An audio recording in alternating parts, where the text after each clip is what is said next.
Hello guys, എന്താണ് എല്ലാവർക്കും സുഖല്ലേ? അപ്പോൾ വീണ്ടും പുതിയ ബ്ലോഗിലേക്ക്. അപ്പോൾ നാട്ടിൽ നിന്ന് പിള്ളേരെത്തിട്ടാ റിസൾട്ട് ടീമിലെ നാട്ടിൽ വെക്കേഷൻ പോയിട്ടുണ്ടെങ്കിൽ പിള്ളേരെത്തി തിരിച്ചു വരുത്തി നമ്മൾ മെയിനായിട്ട് ഫോക്കസ് ചെയ്യും. നാട്ടുകാരെ പ്രതീക്ഷിക്കുമ്പോൾ തന്നെ നമുക്ക് അവർ നാട്ടിൽ നിന്ന് കൊണ്ടിരുന്ന ബോക്സിലാണ് മെയിനായിട്ട് നോട്ടുണ്ടായാലും എനിക്ക് വേണ്ടത് മൊത്തമായിട്ട് എടുത്ത് എള്ളുണ്ട, അരിയുണ്ട, തേനുണ്ട, എന്താ മിച്ചറുണ്ട, വരക്ക എന്താ പെട്ടിപ്പീട് തുടങ്ങേണ്ട സാധനം അടക്കം ചെക്ക നാട്ടിൽ നിന്ന് കൊണ്ട്. അല്ലെങ്കിൽ ചെക്ക ഇച്ചിരി സ്നേഹം കൂടുതലാണ് റിസലിന്. ഇത്രയും കൊണ്ട് ഞാൻ ഇത്തിരി പറഞ്ഞ മോശമല്ല. അതൊക്കെ അതിനെ പെട്ടിയൊക്കെ പൊടിച്ച് ക്ഷീണം തീർക്കാൻ വേണ്ടിക്ക് നേരെ വന്ന് 2 ദോശ നല്ല ബീഫ് കറിയും കൂടി അങ്ങ് അടിച്ച് അത് കഴിഞ്ഞ് നാട്ടിൽ നിന്ന് ടീമിൻ്റെ റൂമിലേക്ക് അയച്ചിട്ട് അടുത്തത് പർച്ചേസ്.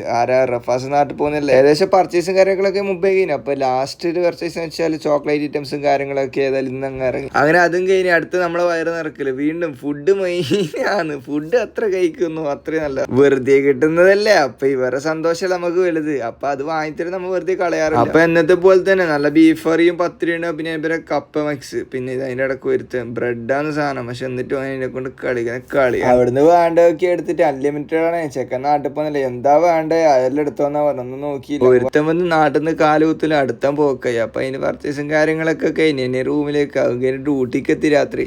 റിസിലുണ്ടേനി ഏതായാലും അവൻ്റെ സന്തോഷമല്ലേ. അവൻ്റെ ഒരു ബ്രോസ്റ്റഡ് നല്ല അടുത്തായിട്ട് ഷോപ്പ് തുടങ്ങി. അപ്പോൾ അതിനൊരു ബ്രോസ്റ്റഡും കൂടി ഓർഡർ ആക്കി, അതും കൂടി അടിച്ച് എന്താ ചെയ്യുക, ഫുഡ് ആരെങ്കിലും ഒന്ന് സന്തോഷത്തോടെ തന്നാൽ മടക്കരുത്. അങ്ങനെ അതിൻ്റെ ഒരു നെയ്യത്ത് സുന്നത്തും. അപ്പോൾ ഓക്കെ, ബായ്.